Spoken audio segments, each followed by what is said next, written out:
નમસ્કાર, હું છું નિશા રાજન. વડોદરા 24 અવર્સ ન્યૂઝ ચેનલમાં આપનું સ્વાગત છે.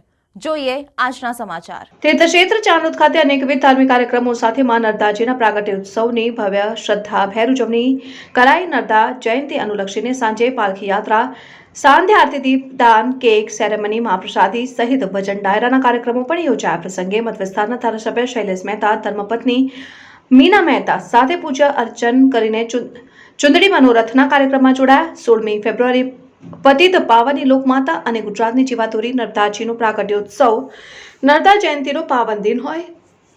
તીર્થક્ષેત્ર ચાંદોદ ખાતે નગરના શ્રદ્ધાળુઓ સહિત વિવિધ સમાજ અને મંડળો દ્વારા મલ્હારાવ ઘાટ, ચક્રતીર્થ ઘાટ, કપિલેશ્વર ઘાટ સહિતના નર્મદા કિનારા ઉપર ધાર્મિક કાર્યક્રમો સાથે નર્મદા જયંતિની ઉજવણી કરાઈ. વહેલી સવારે પ્રભાત ફેરી, નર્મદા યાગના આયોજન સાથે બપોરના 12 કલાકે માતાજીના પ્રાગટ્ય સાથે કેક કાપીને મહાઆરતીમાં ભાવિક ભક્તો શ્રદ્ધાભેર જોડાયા. માતાજીના જળમાં દૂધ, શ્રીફળ, કુમકુમ, ચુંદડી, ચણીબોર જેવી સામગ્રી અર્પણ કરીને પાવન સ્નાનનો લાવો લીધો હતો. નર્મદા જયંતિને અનુલક્ષીને બપોર બાદ ડીજે ભક્તિના તાલે નગરમાં નર્મદાજીની પાલખી યાત્રા નીકળી હતી.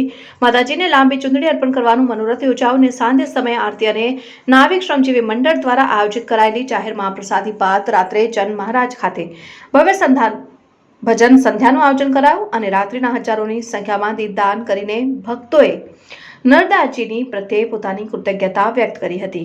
આજે માં નર્મદાનો પ્રાગટ્ય દિવસ અને નર્મદા કાંઠાના વતની તરીકે માં નર્મદાની આરતીનો અને સાથે જ અભિષેક કરવાનો જે પાવન અવસર મળે છે, ખરેખર હું મારી જાતને ભાગ્યશાળી ગણું છું કે જ્યારથી દર્ભાવતીનો ધારાસભ્ય થયો છું, ચાંદોદ પણ દર્ભાવતીમાં આવતું હોય, દર વર્ષે માના પ્રાગટ્ય દિને અને ગંગા દશેરા વખતે માને આરતી અને પૂજન અને ચૂંદડી પધરાવવાનો જે લાભ મળે છે એ ખરેખર હું મારી જાતને ભાગ્યશાળી સમજું છું. અને સાથે સાથે માને પ્રાર્થના કરું છું કે માં એવી શક્તિ આપ કે દર્ભાવતી વિધાનસભાના તમામ નાગરિકોને સુખ શાંતિ માટે કામ કરી શકું અને નર્મદા કાંઠાના જે પ્રોજેક્ટો હાથ પર લીધા છે એ સરકારમાંથી મંજૂર કરાય અને પૂર્ણ સ્વરૂપ આપી શકું. નર્મદે હર.